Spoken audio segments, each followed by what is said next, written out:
ప్రియా చౌదరి గారు నమస్తే అండి. నమస్తే తల్లి. జనరల్గా మాట్లాడుకుంటే సో విమెన్ గురించి, విమెన్ తన ఆరోగ్యం గురించి తాను పట్టించుకోరు. సో ఇంట్లో ఎవరైనా పిల్లలకు బాగాలేకపోతున్నో, భర్తకు బాగాలేకపోతున్నో ఎక్కువ ఫోకస్ అంతా అటే ఉంటుంది. తనకి ఐరన్ డెఫిషియన్సీ ఉన్నా, ఎనీమియా ఉన్నా, లేదా ఫీవర్ వచ్చినా తను మొత్తం హెల్త్ గురించి పట్టించుకోకుండా జీవితం అంతా వాళ్ళకే అర్పించేస్తూ ఉంటారు. హెల్త్ ఇష్యూస్ అనేవి విమెన్కి ఎక్కువగా వస్తున్నాయి. కారణం ఏంటంటే ఇదే అని చెప్తున్నారు. తన ఆరోగ్యం మీద తనకు అవగాహన లేకపోవడం, పట్టించుకోకపోవడం. సో ఒక 40 దాటిన తర్వాత ఉమెన్కి ఎలాంటి అసలు ప్రొటెక్షన్ అనేది ఉండాలి, తన ఆరోగ్యం గురించి తాను ఎలా ఆలోచించుకోవాలి? సో వివరాలు. మనకి 25 years వచ్చేంత వరకు జవానీలో ఉంటాం. 18 to 25 is a golden period. Okay, అది ఆరోగ్యంగా బాగుంటాము. అందులో ఒక సామెత ఉంటుంది, వయసులో కోతిని చూసినా కూడా అందంగా ఉంటాము. సో ఎందుకు అనంటే మన మెటబాలిజం సిస్టమ్ కరెక్ట్గా పనిచేస్తుంది, హ్యాపీగా ఉంటుంది. ఆ ఏజ్లో మనకి ఏ విధమైనటువంటి స్ట్రెస్ కానీ ఇంకొకటి కానీ ఉండదు. కారణం ఏంటంటే మన బాడీ కరెక్ట్గా పనిచేస్తుంది కాబట్టి, మన సిస్టమ్ కరెక్ట్గా పనిచేస్తుంది కాబట్టి. తర్వాత ఆఫ్టర్ 25 మెల్లమెల్లగా ఏమవుతుందంటే మన సిస్టమ్, మెటబాలిజం సిస్టమ్ తగ్గుతూ వస్తూ ఉంటుంది. అంటే ఏజ్ 25 వరకు కూడా ఎదిగేటటువంటి ఏజ్ అయితే 25 దగ్గర మనం నిలబడిపోతాం. అక్కడి నుంచి మనం దాన్ని నిలబెట్టుకునే ప్రయత్నం చేయాలి. మనం ఏం చేస్తామో అక్కడి నుంచి 25 తర్వాత నుంచి మనము ఫ్యామిలీ బర్డెన్స్ తీసుకోవడం, మ్యారేజ్ ఇష్యూస్ కానీ, ప్రొఫెషన్లో కానీ, ఇంకొకటి కానీ, బయట ఇంట్లో అన్నీ కూడా మన చుట్టుముట్టేస్తాయి. ఓకే, అందుకే చూడు, భగవంతుడు అప్పటి నుంచి 25 ఏళ్ళు నీకు ఆరోగ్యం ఇస్తాడు. నీ శరీరం, భగవంతుడు అంటే ఎవరో కాదు, దేహమే దేవాలయం, నీ శరీరమే నీకు భగవంతుడు. 25 years నీకు అద్భుతంగా అన్నీ కూడా నీకు అమర్చి పెట్టేస్తుంది. ఎందుకనంటే ఈ స్థితి దాటిన తర్వాత నువ్వు డేంజర్ జోన్లోకి వెళ్తావు కాబట్టి నువ్వు దీన్ని కాపాడుకో, నేను అన్నీ నీకు ఇస్తున్నాను, నువ్వు దీన్ని కాపాడుకో. నువ్వు దీన్ని కాపాడుకున్నావు అంటే నేను నిన్ను కాపాడుతాను అన్నిటి నుంచి అని చెప్పేటటువంటి సిమ్టమ్ అన్నమాట. ఎప్పుడైతే 25 దాటామో మనము ఫ్యామిలీ స్ట్రెస్ కానివ్వండి, ప్రొఫెషన్ స్ట్రెస్ కానివ్వండి, సోషల్ దీంట్లో ఉన్నటువంటి సొసైటీలో ఉన్నటువంటి ఇష్యూస్ మీద కానివ్వండి ఫోకస్ పెడతాం. ఫోకస్ పెట్టినప్పుడు అవన్నీ కూడా మనల్ని ఏదో ఒక విధంగా బిజీ లైఫ్లోకి తీసుకెళ్ళిపోవడము, మానసికంగా మనకి కొన్ని ఒత్తిళ్ళు తీసుకురావడము, అలాగే శారీరక పరమైనట్టు ఎప్పుడైతే మనము ఈ బిజీ స్కెడ్యూలు మానసిక పరమైనటువంటి ఒత్తిళ్లలోకి వెళ్తామో అది ఆటోమేటిక్గా మనకి ఖచ్చితంగా ఇవాళ తలనొప్పిగా ఉంది అనేది ఒకటి ఫీల్ అవుతాం. తలనొప్పి ఎందుకు వచ్చింది? మార్నింగ్ నుంచి ఏసీలో కూర్చొని మాట్లాడాం లేదు. ఒక ఇల్లాల విషయం దగ్గరికి వచ్చాం. ప్రొఫెషన్లో ఇలా ఉంటుంది. ఇల్లాల దగ్గరికి వచ్చేసరికి పొద్దున్నే పిల్లలు స్కూల్కి పంపించాలా, లేకపోతే భర్తని ఆఫీస్కి పంపించాలి, లేకపోతే ఇంట్లో అత్తకి మామకి లేకపోతే ఎవరున్నారో వాళ్ళందరికీ చేసి పెట్టడంలో తను బిజీగా ఉండి తను తీసుకునేటటువంటి ఆహారం టైంకి తీసుకోకపోవటం కానీ, లేకపోతే తన గురించి తను ఆలోచించుకోకపోవటం కానివ్వండి, ఇవన్నీ చేసుకుంటూ వస్తుంది. తలనొప్పి వచ్చేస్తుంది. ఎందుకు? అది నీ శరీరానికి మించిన స్ట్రెస్ నువ్వు తీసుకున్నావు. నీ శరీరానికి కావలసిన ఆ స్ట్రెస్ని భరించేటటువంటి శక్తిని నీ శరీరానికి ఇవ్వలేదు. ఫిజికల్గా నువ్వు ఎప్పుడైతే ఫిట్ ఉంటావో నువ్వు ఎన్ని ఛాలెంజెస్నైనా సరే నువ్వు ఫేస్ చేయగలుగుతావు. ఈరోజు అందరూ కూడా డిప్రెషన్ నా దగ్గరికి చాలా కేసులు వస్తుంటాయి. చాలామంది ఈరోజు డిప్రెషన్ అనేటటువంటి మాట అందరూ పట్టేసుకుని అది మాట్లాడేసుకుని లేకపోయినా కూడా నేను డిప్రెషన్లోకి వెళ్ళిపోతున్నాను అంటే శారీరక పరమైనటువంటి బలహీనతను కూడా డిప్రెషన్ అనేటటువంటి పదానికి ముడిపెడుతున్నారు. ఇది కరెక్ట్ కాదు. శారీరకంగా మనం వీక్గా ఉన్నప్పుడు కూడా ఏ విషయాన్ని మనం తీసుకోలేము. అలాగే ఒకే విషయం గురించి పదే ఆలోచిస్తున్నాం లేదా మెరుగ్గా ఆలోచించలేకపోవడం అనేది మన శరీరంలో ఉంది.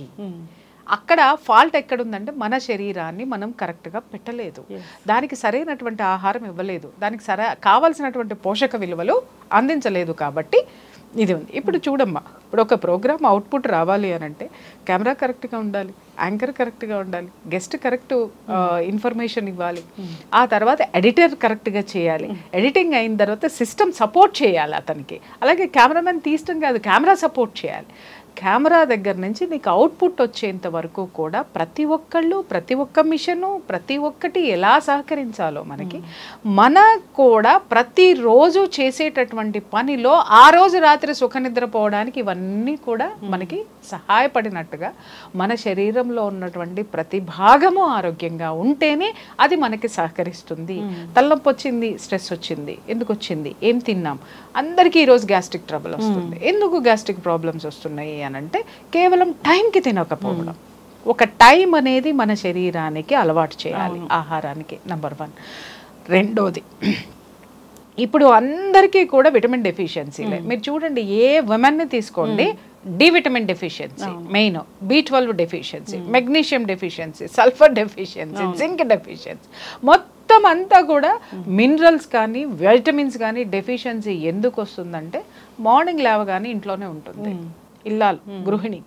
అలాగే వర్కింగ్ ఉమెన్ కూడా ఏం చేస్తుంది అని అంటే గబా ఇంట్లో పనులు చేసేసుకుని అందరికీ పెట్టేస్తుంది. తనేదో గబా గబ గబ మెక్కేస్తుంది. తినడం కాదు, మెక్కటం అంటారు దాన్ని. మెక్కేసేసి గబగబా ఒక బాక్స్ తను కూడా వేసుకొని చలో ఎక్కడికి వెళ్తుంది, ఇక్కడి నుంచి క్యాబ్లో కూర్చుంటుంది, లేదా ఈ రోజు మెట్రోలో కూడా ఏసీలు వచ్చేసాయి. ఎక్కడా కూడా మనకి సూర్య భగవానుడు అనేటటువంటి వాడు మన శరీరానికి తగలకుండా మనం చాలా జాగ్రత్తగా పడుతున్నాం. ఎందుకు మనకి డి విటమిన్ డెఫిషియన్సీ వస్తుందంటే నువ్వు ఇండోర్లో ఎక్కువ ఉంటున్నావు, నాట్ అవుట్డోర్. ఇండోర్లో ఎక్కువ ఉంటున్నావు, అవుట్డోర్లో లేవు. ఎప్పుడైతే నువ్వు ఎండ వచ్చినప్పుడు నువ్వు బయటికి వెళ్తావో, పొద్దున్నే చూడండి, ఇదివరకు కళాపు జల్లి బుగ్గులు పెట్టి అన్నీ చేసి తర్వాత ఎండలో బట్టలు ఆరేయడానికి కనీసం వాళ్ళకు ఒక అరగంట పట్టేది. ఇంటిల్లి పాది బట్టలు ఉతికి ఎండలో ఆరేసినప్పుడు ఆ ఎండలో ఎక్కువసేపు ఉండేవారు, డి విటమిన్ ఉండేది. అలాగే ఇంట్లో ఉన్న ఏమైనా ఆరబెట్టడానికి ఎండలో ఆరబెట్టి అక్కడ కాపలా కూర్చునేవాళ్ళు. ఆ కొంచెం నీడలో కూర్చున్నా కూడా ఆ యూవీ రేస్లు ఏమయ్యాయి అంటే మన బాడీకి వచ్చాయి. అందుకని డి విటమిన్ డెఫిషియన్సీ అనేది మన పెద్దలకి లేదే, మనకే ఎందుకు వచ్చింది? ఎందుకు అనంటే మొత్తం సూర్యుడిని టచ్ మీ నాట్ అనేసామన్నమాట. అలాగే ఇప్పుడు ఇల్లాలు కూడా ఏమవుతుంది, గబగబా పనులు చేసేసుకోవడం, అది అయిపోయిన తర్వాత టీవీ చూడడం, లేదా గబగబా పనులు చేసుకోవడం, అది అయిపోయిన తర్వాత వీడియోలు చూడడం. నేను తప్పు పట్టట్లేదమ్మా, రొటీన్ లైఫ్ గురించి ఎక్స్ప్లెయిన్ చేస్తున్నా. అది ఇంపార్టెంటే కావచ్చు, గబగబా బట్టలు ఉతికేసుకోవడం, ఎవరికో ఒక పనులు చేసేసుకోవడం, ఎవరికో ఒకళ్ళకి సోది ఉప్పర సోదంతా మనం మాట్లాడుకోవడం లేదు. ఆ టైం కూడా లేనటువంటి ఉమెన్ ఉన్నారు. ఒకదాని తర్వాత ఒకటి. ఇప్పుడు జాయింట్ ఫ్యామిలీస్ ఉన్నాయనుకోండి, అత్తగారు ఏదోటి చెప్తుంది, మాంగారు ఏదోటి కావాలంటారు, తర్వాత ఆడపడుచులు వచ్చి ఏదోటి అంటారు. చాకిరీ చాకిరీ చాకిరీ చాకిరీ ఆ గదికి పరిమితం అయిపోతుంది, ఆ ఇంటికి, ఆ వంట గదికో లేకపోతే ఆ ఇంటికో ఆమె పరిమితం అయిపోతుంది. ఆమెకి ప్రకృతితోటి సంబంధాలు కట్టు, అలాగే తన దేహం నుంచి కూడా సంబంధాలు టోటల్గా కట్ చేసుకొని ఉంటుంది. ఇంట్లో ఎవరికి రోగం వచ్చినా వాళ్ళకి ఏం కావాలో కనుక్కొని డాక్టర్ చెప్పిన దాన్ని ఫాలో అయ్యి టైం టు టైం వాళ్ళకి ఇస్తుంది. అవును, ఓకే, దే ఆర్ హెల్తీ. వాళ్ళందరికీ ఏంటి అని అంటే ఈవిడ చూసుకుంటుంది కదా. ఇంకొకటి ఏంటంటే ఇక్కడ ఫ్యామిలీలో కూడా మనం గమనించాల్సింది ఏంటంటే, ఈమె చాకరీ చేసిన తర్వాత పిల్లలు కానీ భర్త కానీ, ఒకవేళ ఆడపడుచులు అయితే వాళ్ళు కానీ, లేకపోతే మరుదులు బావగారులు అయితే వాళ్ళు కానీ, అత్త కానీ మాంగారు కానీ, ఎవ్వరూ కూడా వాళ్ళు కోలుకున్న తర్వాత ఒక చిన్న థ్యాంక్స్ కూడా ఆవిడకి చెప్పరు. ఎగ్జాక్ట్లీ చెప్పరు. అంటే కృతజ్ఞత కోరుకోనటువంటి జీవితంలో ఎంత అద్భుతమైనటువంటి ప్లేస్ ఆవిడ తీసుకుంది. దాన్ని ఎవడు ఈ ప్రపంచంలో ఎవడు గుర్తించడు. ఫస్ట్ అదొకటి. అది కూడా ఒక విధమైనటువంటి లోటే ఆమెకి. అది గుర్తించకపోగా 90% తగ్గుతుంది, 10% ఎక్కడుందో, నువ్వు సరిగ్గా నాకు ఆ రోజు చేయలేదు, లేదా నువ్వు కరెక్ట్గా ఇవ్వలేదు, మా కోడలు ఏదో ఓ రోజు పట్టించుకుంటా ఓ రోజు పట్టించుకో. షీఈస్ ఆల్సో హ్యూమన్ బీయింగ్ అండి. ఆమె కూడా మనిషే. మీకు బాగోనప్పుడంతా మీకు బాగుండేదాకా సపర్యలు చేయడానికి మరబొమ్మ కాదే. తనకే ఒక శరీరం ఉంది, ఆ శరీరంలో వచ్చేటటువంటి బాధలు ఉంటాయి, అలాగే మానసిక బాధలు ఉంటాయి, భర్త నుంచి వచ్చేటివి ఉంటాయి, పిల్లల నుంచి వచ్చేటటువంటి స్ట్రెస్ ఉంటుంది. ఇవన్నిటికీ ఆవిడకి విశ్రాంతిని మీరు ఇవ్వరా? ఆవిడ సెలవు కోరుకోదా? ఇప్పుడు మనకి వర్కింగ్ ఉమెన్కి కానీ వర్కింగ్ ప్లేస్లో మనకు ఒక రోజు సెలవు ఉంది, వారానికి ఒక సెలవు ఉంది. గృహిణికి ఏదమ్మా సెలవేది? అవును, లేదు. ఆ రోజు ఇంకా ఎక్స్ట్రా బర్డెన్ ఉంటుంది, ఎక్స్ట్రా వర్క్ ఉంటుంది. అది తీసి పక్కన పెడితే ఎవరికి ఏం కావాలో ఆ పోషక విలువలు ఇచ్చేసి ఆ శరీరాన్ని సిద్ధం చేసి మళ్ళీ వాళ్ళని ఈ ప్రపంచంలోకి తీసుకొచ్చేస్తుంది. చెయ్యడం వల్ల తను చేసేటటువంటి త్యాగాలు ఎలా ఉంటాయంటే, వీళ్ళకి చేసి చేసి చేసి వాళ్ళకి ఇస్తున్న దాంట్లో కనీసం కొంచెమన్నా ఆమె తీసుకుందాం తాగుదాం అనేటటువంటి, ఇప్పుడు ఒక జ్యూస్ వాళ్ళ ఇంట్లో వాళ్ళకి ఇస్తుంది అనుకుందాం అమ్మ, అది తిరిగి తను తాగాలనేటటువంటి ఉద్దేశం ఇది వాళ్ళకి, తనకి హ్యాపీ ఫీల్ అవుతుంది. ఇది వాళ్ళకి, ఆ ఉద్దేశంతో ఉంటది తను, ఇది వాళ్ళకి. అంటే వాట్ అబౌట్ యూ?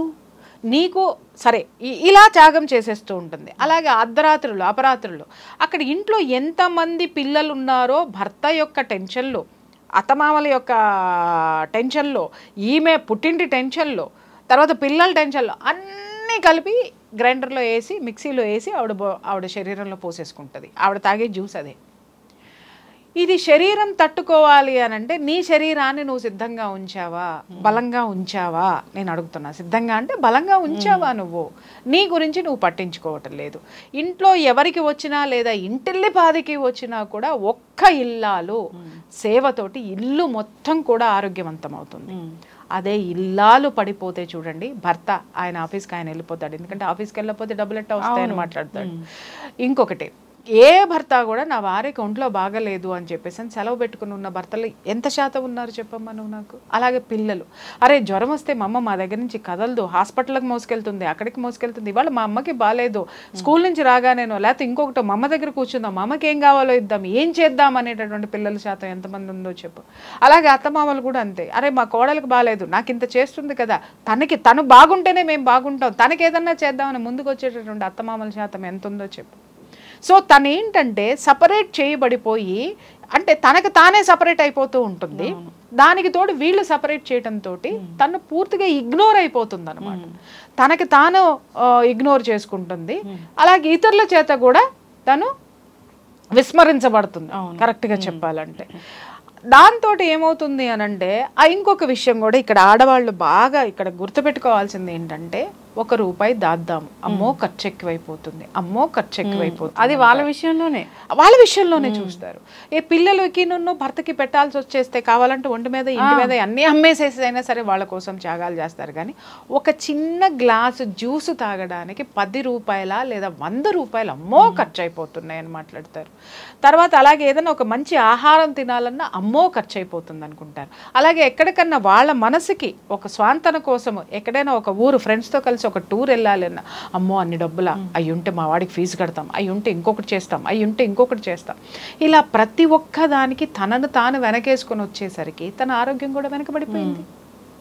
సో ఇక్కడ గమనించాల్సింది ఏంటంటేనమ్మా, నువ్వు నీ కుటుంబాన్ని ఎంత ప్రేమిస్తున్నావో ఆ ప్రేమని నువ్వు జీవితాంతం నువ్వు ఇవ్వడం కోసము నువ్వు నీ శరీరాన్ని కూడా ప్రేమించాల్సిన అవసరం ఉంది, నీ ఆరోగ్యాన్ని ప్రేమించాల్సినటువంటి అవసరం ఉంది. కాబట్టి వాళ్ళకి ఏ సేవలైతే చేస్తున్నావో అది నీ శరీరానికి కూడా అవసరము. నిన్ను నువ్వు పట్టించుకో. కాలం టైం తీసిన తర్వాత ఎప్పుడో 3ంటికి తినడమో 4ంటికి తినడమో అట్లా టైం ఇక్కడి మన బాడీలో ఉన్నటువంటి బైలు జ్యూస్ అనేది ఒక టైంకి రిలీజ్ అవుతుంది. ఓకే, మనం తిన్నప్పుడు ఆ టైంకి రిలీజ్ అయ్యి దాన్ని అరిగించేసి చక్కగా లివర్ దాని నుంచి ఫంక్షన్ చేస్తుంది. ఏ బాడీలో ఏ అవయవానికి ఎంత ఇవ్వాలి అనేటటువంటి టైం చూసుకుంటుంది. నువ్వు కరెక్ట్గా మనకు ఆకలేస్తుందంటే అర్థం ఏంటి అని అంటే, నేను సిద్ధంగా ఉన్నాను, నువ్వు నాకు పెట్టేసాయి, నా పని నేను చేసుకుంటా, తర్వాత నీ పని నువ్వు చేసుకో అని అది గుర్తు చేస్తుంది. మన ఆకలేస్తుంది టైం లేదు, ఆకలేస్తుంది టైం లేదు అనేసి గబ గబ గబ గబ తినేస్తారు. ఆకలేస్తున్నా కూడా అలా తినకండి. చూడమ్మా, మనకి తిండి తినేటటువంటి టైం లేనటువంటి పనులు కూడా చేసి చివరికి నువ్వు మంచాన పడిన తర్వాత నువ్వు ఎవరి కోసం పనిచేసావో, ఏ సంపాదనతో పనిచేసావో ఆ సంపాదన అంతా నువ్వు నీ రోగానికి ఖర్చు పెట్టాలి. అలాగే నువ్వు చేసిన పని చేసిన చోట కానీ, నువ్వు చేసిన త్యాగాలు చేసినటువంటి నీ కుటుంబ సభ్యులు కానీ 1 రోజో 2 రోజులో 10 రోజులో నీ పట్ల సానుభూతి చూపిస్తారు, కానీ నిరంతరము సానుభూతి అయితే చూపించరు. ఎందుకు అని అంటే they are very practical persons. తన గురించి you are emotional person. Okay, ఆ ఎమోషన్ బాండింగ్ నుంచి బయటికి రండి. ఇప్పుడు ప్రొఫెషన్లో ఉన్నటువంటి విమెన్ గురించి మాట్లాడుకుందాం. వీళ్ళకేంటి, బయటికి రాగానే టార్గెట్స్, బయటికి రాగానే విపరీతమైన ఒత్తిడి, ఆచమ్మ పోచమ్మ పనిలేందో పనికి మాలిందో ఏదో ఒకటి మనల్ని పించి చేస్తుంది. అంటే అదేదో గ్రేట్ అన్నట్టుగా మనం ఏదో ఎందుకు పనికి రానట్టుగా ఉండేసరికి మనలో ఎక్కడో ఒక అహం పైకి లేస్తుంది. అరే నన్ను ఇలా అవమానిస్తుందా, లేకపోతే వీడు నన్ను ఇలా అవమానిస్తాడా, వెదర్ మేల్ ఆర్ ఫీమేల్ అనమాట అనేసి మనం ఏం చేస్తాం, వీడికంటే నేను ఎత్తులో ఉండాలి, లేదా అందరి చేత నేను జేజేలు కొట్టించుకోవాలి, లేదా మా అందరిలో నేను పొగిడించుకోవాలి, నేను గొప్పగా ఉండాలి, నేను గొప్పగా బ్రతకాలి అనుకుంటారు. బ్రతకడం అంటే ఇవాళ ఎలా అయిపోయిందంటే, బ్రాండెడ్ బట్టలు వేసుకొని స్టైలిష్ కారుల్లో తిరిగేసి పబ్బుల్లో ఎంజాయ్ చేయటమో లేకపోతే ఇంకొకటి. It's not called life. నువ్వు ఆరోగ్యంగా ఉన్నావా లేదా, ఎగ్జాక్ట్లీ నువ్వు ఎవరి మీద ఆధారపడకుండా ఈ ప్రకృతి మీద ఆధారపడుతూ నీ మీద నువ్వు ఆధారపడుతూ అద్భుతంగా ఉన్నావా లేదా. ఇది లేని జీవితమో నువ్వు ఏది సంపాదిస్తే నీ తర్వాత అందరూ మర్చిపోతారు. అవును, కానీ నువ్వు మొదటి నుంచి మర్చిపోయిన నీ శరీరమే నువ్వు చచ్చేదాకా ఉంటుంది, గుర్తుపెట్టుకో. మనం చచ్చేంత వరకు ఉండేది మన శరీరం మాత్రమే. ఎవరు నో అన్నా, ఎవరు మనల్ని గెంటేసినా, లేకపోతే విస్మరించినా, మనల్ని అవమానం చేసినా, ఏది చేసినా అన్నీ భరిస్తూ నీతో ఉండేది నీ శరీరమే. చూడండి, వర్కింగ్ ఉమెన్ అయినా సరే ఆఫీస్లో ఏదైనా జరగకూడదు జరిగింది అనుకున్నాం, ఫస్ట్ మాట్లాడేటటువంటిది ఏంటంటే ఇంట్లో వాళ్ళు. నేను ఆ రోజునే చెప్పా వెళ్ళొద్దని, ఇప్పుడు అని మాట్లాడతారు. లేదు అనంటే అబ్బో ఎగిరావుగా బాగా అయిందిలే అని మాట్లాడతారు. లేదు, అర్థం చేసుకునేటటువంటి కుటుంబ వ్యక్తులు ఉన్న శాతం చాలా తక్కువ. కొంతమంది నా దగ్గరికి వచ్చేటటువంటి, ఎందుకంటే నేను కౌన్సిలింగ్ చేస్తాను కాబట్టి, నెంబర్ ఆఫ్ లైఫ్స్ చూస్తాను కాబట్టి నేను అనలైజ్ చేయగలుగుతున్నాను. చాలామంది చెప్తారు, మేడం మొదట్లో బాగా సపోర్ట్ చేశారండి, రాను రాను నేను వాళ్ళ నుంచే విమర్శలు ఎదుర్కోవాల్సి వస్తుందంటే, మొదట్లో ఎందుకు సపోర్ట్ చేశారు? ఆ స్థితి ఆ రోజున సపోర్ట్ చేశారు, కానీ చివరికి రాను రాను నువ్వు బర్డెన్ అయిపోతున్నావు వాళ్ళకి. ఓకే, వాళ్ళకి అంటే అవసరానికి తగ్గట్టుగా వాళ్ళు నీతో ప్రవర్తిస్తున్నారు. అది నువ్వు గమనించాలి, అది నువ్వు తట్టుకోవాలి. ఎవడమ్మా ఈ లోకంలో ఎవడెవడికి సొంతమో? మన శరీరం మాత్రమే మనకి సొంతం. చచ్చేంత వరకు కూడా మనతో ఉంటుంది. ఇంకొకటి గుర్తుపెట్టుకోండి, ఈ శరీరం నుంచి మన ఆత్మ విడిపోయి వెళ్ళిపోయిన తర్వాత ఈ శరీరం నేను ఉండను అంటది, కుళ్ళిపోతుంది, ఇంకేమో అవుతుంది. నాకు అక్కర్లేదు, నువ్వు ఆత్మ వెళ్ళిపోయినటువంటి శరీరము ఈ భూమి మీద ఉండదు. నన్ను తగలబెట్టేయండి అంటది, లేదా నన్ను పూర్తి చేయండి అంటది, నన్ను కాల్ చేయండి అంటుంది. ఆ శరీరం మనతో పాటు వెళ్ళిపోతుంది. అంటే మనతో పాటే అది కూడా బూడిదై వేపరై మనతో వస్తుంది. అంటే మనం దీన్ని ఎంత గొప్పగా చూసుకోవాల్సినటువంటి అవసరం ఉంది. అందుకే మన పెద్దవాళ్ళు ప్రతి ఒక్క దీన్ని కూడా వాటిని ఏమంటారు, సామెతలను కూడా ఊరికినే చెప్పలేదు. దేహమేరా దేవాలయం. దేవాలయం అని ఎందుకన్నారు? అరే నీలోకి నువ్వు చూసుకో, నీలోనే ఒక గురువు కనిపిస్తాడు, నీలోనే ఒక సాహసవంతురాలు కనిపిస్తుంది, నీలోనే ఒక అద్భుతమైనటువంటి గృహిణి ఉంది, నీలో అద్భుతమైనటువంటి రాజకీయ నాయకురాలు, అది మొత్తం నీలో ఉంది. పరమాత్మ కూడా నీలో ఉన్నాడు. నువ్వు కూర్చొని చూసుకొని నీకు నువ్వు ఆలోచించుకుంటే అద్భుతమైనటువంటి విజన్ వస్తుంది. నువ్వు దీన్ని వదిలేసి నాకు హెల్త్ బాగుండట్లేదు అని గుళ్ళు గోపురాలు తిరిగితే ఏమొస్తుంది? వస్తుంది, వెళ్ళు, మనశ్శాంతి కోసం వెళ్ళు. కానీ నీ శరీరం తట్టుకోవడానికి నీ శరీరాన్ని కూడా నువ్వు ఎంత కొలుస్తున్నావో కొలవాలి.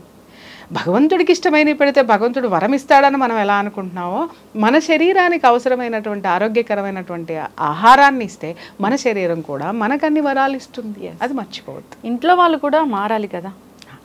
అమ్మ ఒక్క విషయం ఇక్కడ చాలా మంది అడిగేటటువంటి ప్రశ్న, ఏమండి నేను ఇన్ని త్యాగాలు చేస్తున్నాను, ఇంత చేస్తున్నాను, మా ఇంట్లో వాళ్ళు మారాలి కదా అంటే, ఎందుకు మారుతారు లక్ష్మి? వాళ్ళు అలాగే ఉన్నారు. నువ్వు మారాలి, నువ్వు మారాలి. వాళ్ళ మార్పు కోసం నువ్వు చూసావంటే నీ తనం గడిచిపోతుంది. నువ్వు మారు. అరే వీళ్ళు ఇంతేరా భయ్, నేను ఎలా ఉండాలి, వీళ్ళని ఎదుర్కోవాలంటే నేను ఎలా ఉండాలి, లేదా వీళ్ళ నుంచి నేను బయటపడాలంటే నేను ఎలా ఉండాలి. అరే వీళ్ళు పట్టించుకోరు, రికగ్నైజేషన్ కోసం ఎప్పుడు ఉండద్దు.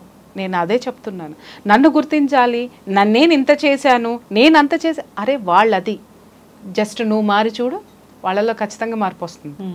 నువ్వు మారకుండా వాళ్ళల్లో మార్పు రావాలంటే రాదు. ఎందుకు? నువ్వు మారటం అంటే ఏంటి అని అంటే, వాళ్ళు నీలో మార్పును చూడరు కాబట్టి ఇది ఇంతే అనుకొని వాళ్ళ పని హ్యాపీగా చేసుకుంటారు. ఎందుకంటే వాళ్ళని క్షమించేయడమో, లేకపోతే వాళ్ళతోటి వాదులాడడమో, లేకపోతే ఇంకోటో చేసుకుంటూ ఉంటే ఇంక ఇది ఇంతే అనేటటువంటి ఒక స్థితికి వచ్చేస్తారు.